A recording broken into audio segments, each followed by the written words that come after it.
Bismillahirrahmanirrahim. Assalamualaikum warahmatullahi wabarakatuh. Perkenalkan, nama saya Ulfa Madhubika Fadli. Di sini saya mengampu mata kuliah termodinamika. Untuk bidang yang saya geluti di fisika yaitu terkait dengan sel surya di SSC dan juga tentang biobaterai. Untuk mata kuliah termodinamika ini diajarkan pada semester ketiga atau pada semester ganjil. Ini adalah merupakan mata kuliah keilmuan prodi. Terkait dengan deskripsi mata kuliah, yang pertama yaitu tujuannya untuk menganalisis materi terkait dengan persoalan termodinamika seperti temperatur, color, hukum pertama termodinamika, teori kinetik gas, mesin color, dan hukum kedua termodinamika, serta energi non-renewable, serta menjelaskan hubungan termodinamika dengan kehidupan sehari-hari. Untuk materi yang akan dipelajari di mata kuliah ini, yang pertama yaitu temperatur, yang menyangkut hukum keseimbangan termodinamika, termometer dengan skalanya baik Celcius, Reaumur, Fahrenheit maupun Kelvin. Lalu ada termometer pada volume gas konstan, lalu ada termometer pada skala absolut, kenaikan suhu, padatan dan cair, deskripsi makroskopik pada gas ideal. Setelah itu akan mempelajari yaitu hukum pertama termodinamika, yang isinya mengkaji yaitu tentang panas dan energi dalam, panas khusus dan kalorimeter, kalor laten, usaha dan kalor termodinamika, hukum pertama termodinamika dan contoh aplikasinya. Lalu berikutnya terkait dengan teori kinetik gas, yaitu model molekul gas ideal, molar gas ideal, proses adiabatik, ekuipartisi energi, hukum Boltzmann, distribusi kecepatan molekul, dan rata-rata bebas. Selanjutnya ada mesin kalor, entropi, dan hukum kedua termodinamika, yang mengaji tentang mesin kalor, pompa panas, dan refrigerator, proses reversible dan irreversible. Lalu ada mesin Carnot, lalu ada mesin bensin dan diesel. Berikutnya yang terakhir untuk mata kuliah ini yaitu tentang energi non-renewable dan renewable, yaitu terkait dengan konsumsi energi dunia, kebutuhan energi kedepannya, sumber energi, energi nuklir, energi air, angin, sinar matahari, panas bumi, dan energi lain. Capaian pembelajaran untuk mata kuliah termodinamika yang pertama terkait dengan sikap. Ini mengacu pada S ke-8, yaitu menginternalisasi nilai, norma, dan etika akademik. S9 yaitu menunjukkan sikap bertanggung jawab atas pekerjaan di bidang keahlian secara mandiri dan kelompok. Untuk pengetahuannya di sini ada dua, yaitu menguasai konsep-konsep teoritis dan prinsip pokok fisika klasik dan modern. Lalu menguasai pengetahuan tentang teknologi yang berdasarkan fisika dan penerapannya. Untuk keterampilan umum di sini ada 4. Yang pertama yaitu mampu menerapkan pemikiran logis, kritis, sistematis, dan inovatif dalam konteks pengembangan dan implementasi ilmu pengetahuan dan teknologi yang memperhatikan dan menerapkan nilai humaniora yang sesuai dengan keahlian di bidang fisika.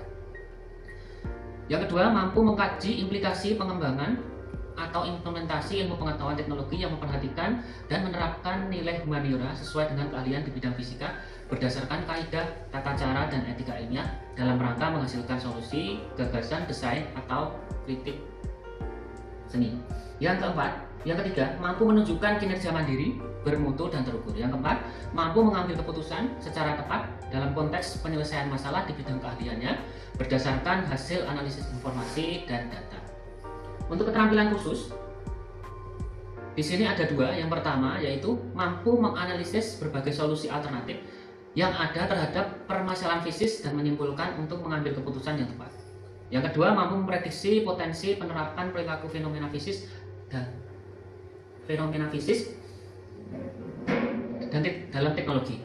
Terus yang terkait dengan capaian pembelajaran untuk mata kuliah ini, yang pertama yaitu mahasiswa merancang dan menganalisa materi seperti temperatur, kalor, hukum pertama termodinamika, teori kinetik gas, mesin kalor, entropi, dan hukum kedua termodinamika, serta entropi non-renewable maupun renewable. Yang kedua, CPMK-nya yaitu mahasiswa mampu menginterpretasi persoalan sehari-hari yang berkaitan dengan termodinamika, mengikuti dan menghubungkan dengan hukum-hukum termodinamika. Untuk bahan ajar yang dipakai yaitu pustaka yang saya pakai untuk mata kuliah ini yang utama yaitu menggunakan sumber dari Serwi, yaitu pada terbitan tahun 2014 dengan judul Physics of Scientific and Engineer with Modern Physics edisi ke-9.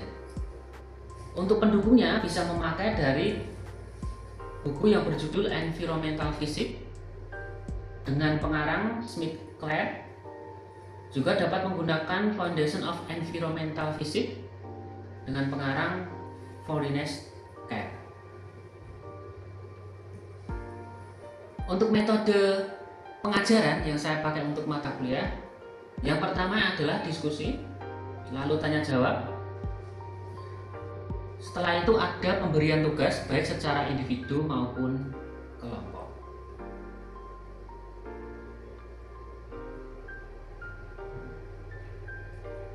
Mata kuliah ini akan disampaikan selama 16 pertemuan, dengan pertemuan ke-8 dan ke-16 adalah UTS dan UAS. Untuk evaluasi hasil belajarnya dengan pembobotan untuk keaktifan sebesar 20%, tugas terstruktur yang terdiri dari individu ataupun kuis dan tugas kelompok sebesar 30%, lalu untuk UTS sebesar 20%, dan untuk ujian akhir semester sebesar 30%. Oke, seperti itu untuk mata kuliah termodinamika, baik deskripsi maupun cara penyampaiannya, metode, dan sekaligus asesmen penilaiannya. Selanjutnya nanti dapat dilihat lebih jelas pada video pembelajaran yang akan saya tampilkan. Terima kasih. Bismillahirrahmanirrahim. Assalamualaikum warahmatullahi wabarakatuh. Waalaikumsalam warahmatullahi wabarakatuh. Oke, terima kasih. Jadi hari ini kita di pertemuan 2 itu terkait dengan mata kuliah termodinamika, yaitu dengan tema hari ini yaitu temperatur dan panas.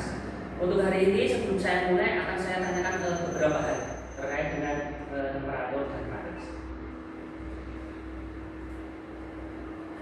Oke, sebelumnya yang akan kita bahas dulu hari ini ada tiga materi. Yang pertama yaitu temperatur scale, skala suhu. Terus yang kedua yaitu thermal expansion atau terkait dengan pertambahan ukuran baik dari panjang, luas maupun volume yang terkait dengan suhu. Terus yang ketiga yaitu terkait dengan temperatur panas, yang bisa dikatakan juga berarti di sini terkait dengan bahan apa yang digunakan. Misalnya bahan yang digunakan adalah air, raksa atau yang lainnya. Itu nanti akan memiliki kalau spesifik atau kalau jenis yang nilainya sendiri-sendiri. Oke, sebelumnya terkait dengan suhu dan kalau saya ingin tanya beberapa hal ini. Misalnya kalian kalau di rumah mungkin pernah mengukur suhu. Nah, oke, kira-kira suhu apa yang kalian ukur? Suhu panas, suhu derajat. Suhu panas. Oke, di sini adanya apa tadi ya, suhu panas. Oke, suhu tubuh. Oke, suhu tubuh kira-kira kalian berapa? 36. Oke, benar. Yang lain? Yang lain? 40. Oke, benar semua ya. Cuma bedanya kalau 36 itu normal. Tapi kalau 40 itu pasti termasuk yang panas atau secara umum. Kalau suhu, kalau dalam skala Celcius di Indonesia itu berarti normalnya adalah 36 derajat Celcius. Oke, ini kita fokus ke sini beberapa suhu yang pernah diukur baik di dalam lab maupun di screen atau di alat ya. Misalnya di sini adalah temperatur terendah yang pernah terukur di lab. Ini satuannya adalah Kelvin ya, 10 pangkat yang 9 Kelvin. Kalau kalian bingung hubungan antara Kelvin dan Celcius, itu kalian kurangi saja. Misalnya 1000 Kelvin itu berarti berapa Celcius? Tinggal dikurangi 273, berarti sekitar 700-an ya, 273, berarti sekitar 720-an. Nah, sekitar itu ya. Tapi di sini bisa dikatakan mirip-mirip. Artinya 10 pangkat min 9 ini yang mirip-mirip dengan 10 pangkat min 9 Celcius. Itu adalah suhu yang berbeda. Terus ini suhu ketika helium itu mendidih. Itu ternyata 10 pangkat 0. Mungkin yang pernah belajar matematika mungkin pernah mengerti, memahami apa itu 10 pangkat 0? 10 pangkat 0? 10 pangkat 0 itu nilainya satu ya, satu artinya di sini nilainya itu adalah 1 LP. Terus di sini water freeze artinya suhu ketika air membeku, ini 10 pangkat 2, tapi 10 pangkat 2 nya adalah Kelvin. Berarti 10 pangkat 2 dalam Kelvin itu sekitar minus 173, sekitar minus 173 derajat Celcius. Itu water freeze. Lalu ada ini suhu di permukaan matahari.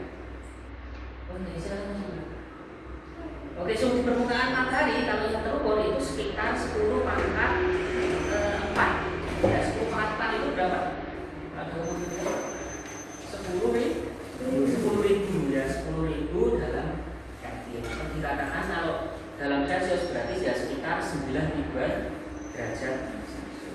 Lalu suhu di permukaan matahari di pusatnya matahari sini, di pusatnya matahari itu sekitar 10 pangkat 10 pangkat 7 berapa?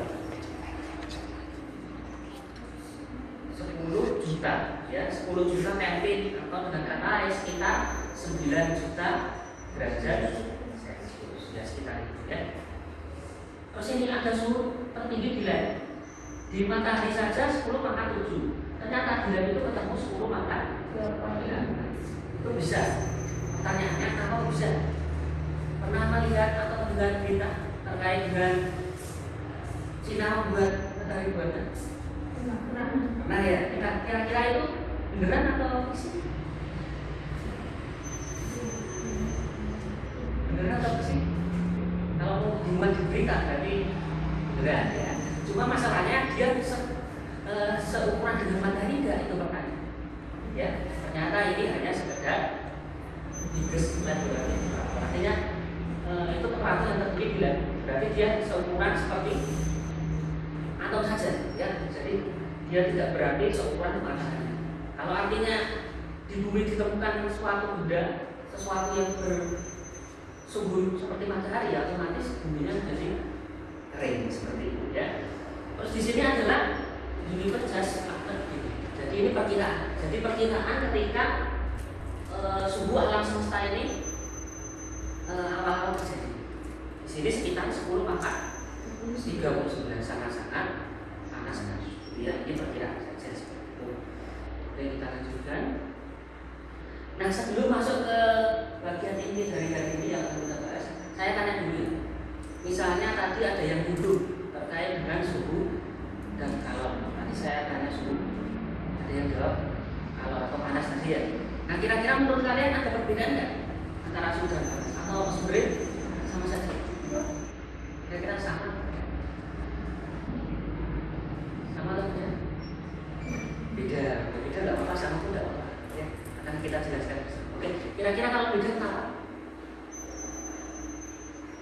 Setahunnya dulu apa kira-kira? Kalau suhu terkait dengan apa yang diukur ya, berarti dia memiliki angka atau nilai. Tetapi kalau panas, dia menunjukkan bukan.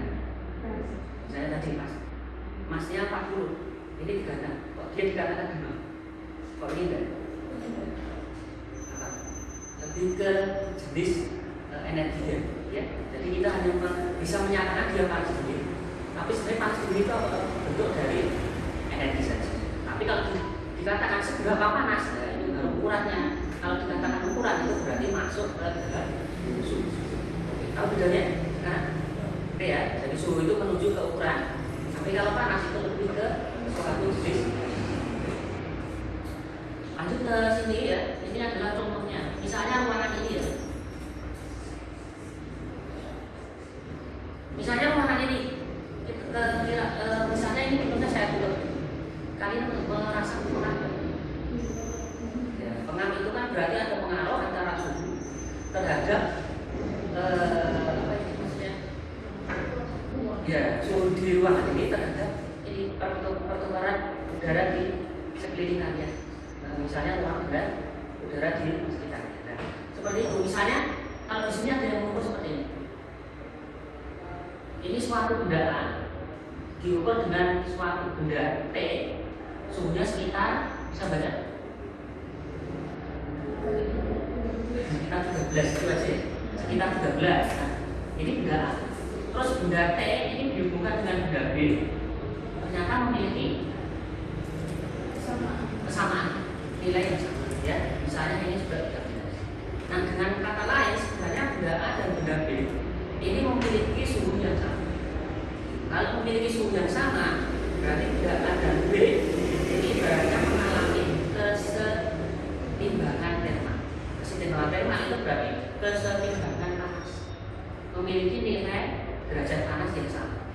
Meskipun kedua benda A dan B ini ibaratnya tidak saling mengetahui, tidak saling mendekat, tapi kita tahu bahwa benda A dan B itu memiliki kesetimbangan terma. Dari apa? Dari nilai suhu yang berbeda, gitu ya. Karena tadi ketemunya 13 dan 13.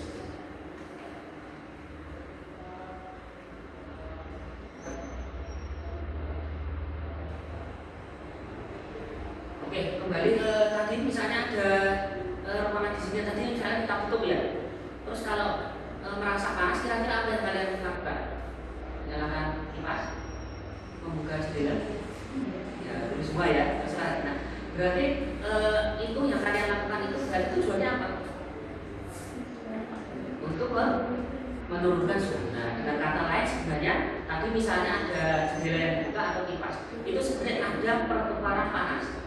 Jadi panas itu bisa keluar, yang udara dingin itu bisa masuk. Nah, pertukaran ini akan membuat udara menjadi lebih sedikit ya.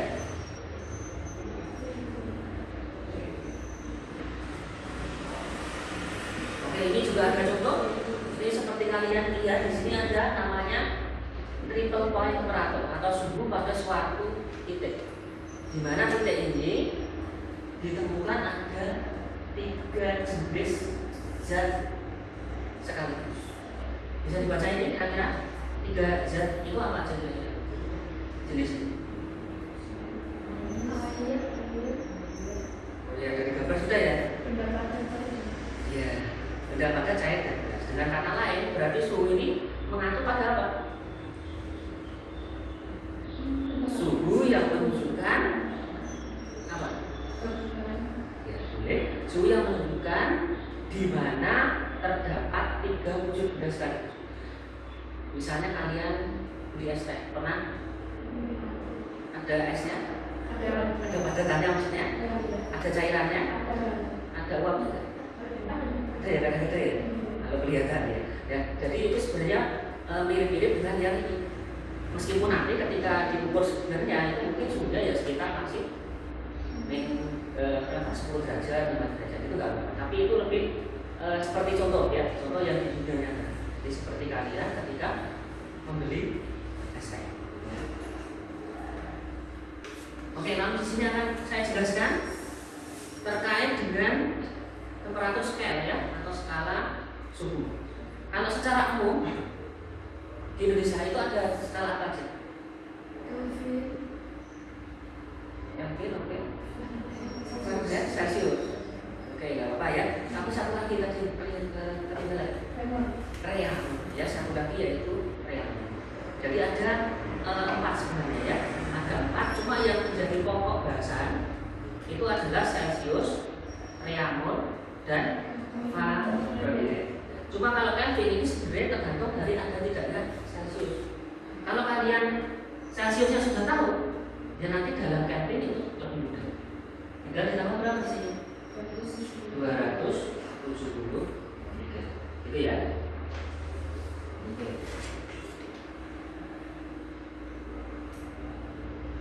Nah, ini adalah beberapa contoh di kehidupan sehari-hari yang sering kalian temui. Misalnya ada yang pernah masak air? Pernah ya, mungkin sering ya sehari-hari. Nah, air mendidih itu kira-kira suhu berapa? 100 dalam sampah derajat Celcius ya, jangan bilang 100 Kelvin, beda ya, 100 derajat Celcius.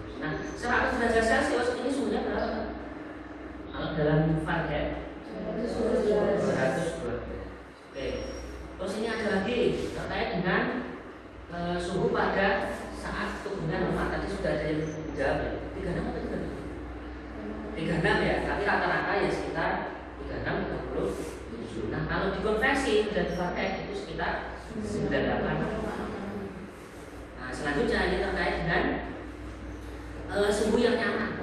Misalnya ini di ruangan ini, kira-kira kalian nyaman nggak ya? Sesuai dengan teori, kira-kira ruangan ini nyaman nggak ya? Ternyata di sini ada yang pernah teliti, suhu yang nyaman itu berapa? 20 derajat. Tapi kalau di ruangan suhunya nggak itu, kalian nggak fokus belajar ya normal berarti ya, karena suhu ruangan tidak mensupport kalian. Ya, suhunya sekitar 20 derajat saja. Atau dengan Fahrenheit itu menjadi 68 derajat. Ya. Terus selanjutnya ini terkait dengan titik beku air ya. Kalau dalam Celcius itu 0, tapi kalau dalam Fahrenheit itu 30. Terus ini selanjutnya adalah zero atau nilai 0 pada skala Fahrenheit. Nilai 0 itu ini. Sedangkan nilai pada Fahrenheit dan nilai pada Celcius itu adalah minus 18 derajat. Oke, mungkin ini ada pertanyaan ya terkait ini ya. Coba kalian diskusikan atau boleh sambil ya diorek-orek. Kira-kira terkait dengan suhu Celcius dan Fahrenheit ini, kok memiliki nilai sama? Ada yang bisa membuktikan? Ya, coba silakan dikerjakan dulu ya. Paling enggak sekitar 3 menit. Ya, silakan kalian kerjakan dulu 3 menit untuk membuktikan bahwa suhu Celcius itu sama dengan suhu Fahrenheit. Ini cluenya di sini ya. Celcius sama Fahrenheit. Berarti di sini. Ini kalian tulis. Ya, Celcius sama dengan Fahrenheit. Oke, silakan dicoba sekitar 3 menit.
Oke, sudah ya, waktunya habis ya. Kita fokus bersama di sini. Oke, cara pengerjaannya paling mudah apa? Kalian misalkan, karena tadi pertanyaannya adalah memiliki nilai yang sama, berarti kalian misalkan derajat Celcius dengan derajat Fahrenheit itu adalah X. Ya. Lalu ini kalian masukkan ke dalam persamaan. X sama dengan 5 per 9 X N ke sini balik berarti 9 X sama dengan 5 kali X 5 kali 32 100 berapa? 106 oke, ini ke sini berarti berapa? 9X N 5X sama dengan N 160. Ini kurang ini berarti berapa? 4X sama dengan N 160. Berarti X itu berapa? N 160 berarti jawabannya berapa? 40. Iya, N 40. Oke, dengan kata lain, tadi kan ini disamakan ya X ya. Berarti ini N 40 ini bisa dalam derajat Celcius, bisa juga dalam derajat Fahrenheit. Bisa dipahami?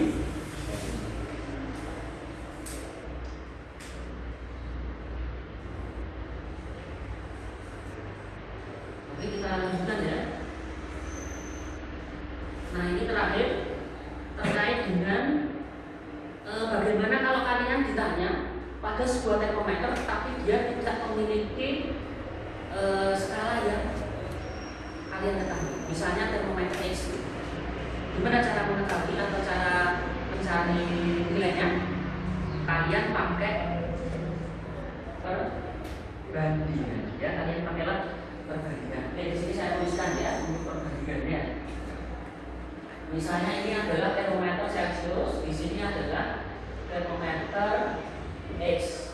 Dia ada dua ya, termometer Celcius sama termometer X. Oke, bila kita termometer Celcius itu memiliki skala pada suhu ketika mencair berapa? 0? Ya, 0 derajat. Pada suhu mungkin 100 derajat. Oke, ini misalnya termometer X memiliki suhu min 50. Tapi ketika dia mendidih itu ternyata 80. Ini termometer apa? Kita tidak tahu ini termometer jenisnya apa.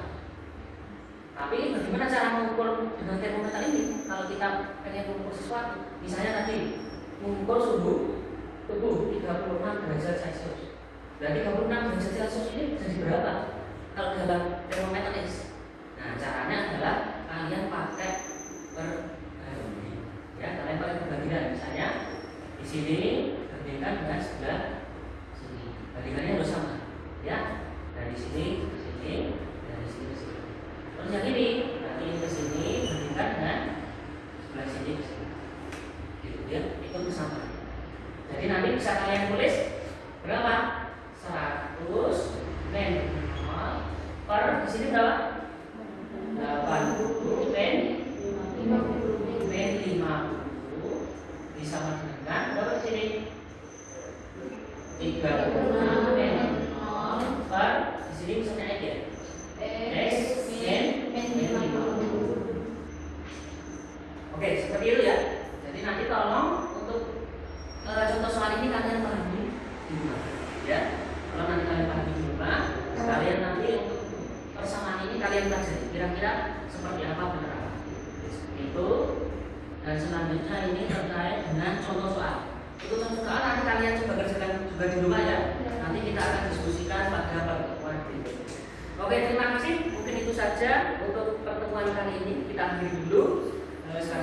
Sekali lagi terima kasih. Saya akhiri. Wassalamualaikum warahmatullahi wabarakatuh. Terima kasih. Itu yang dapat saya sampaikan. Saya akhiri. Wassalamualaikum warahmatullahi wabarakatuh.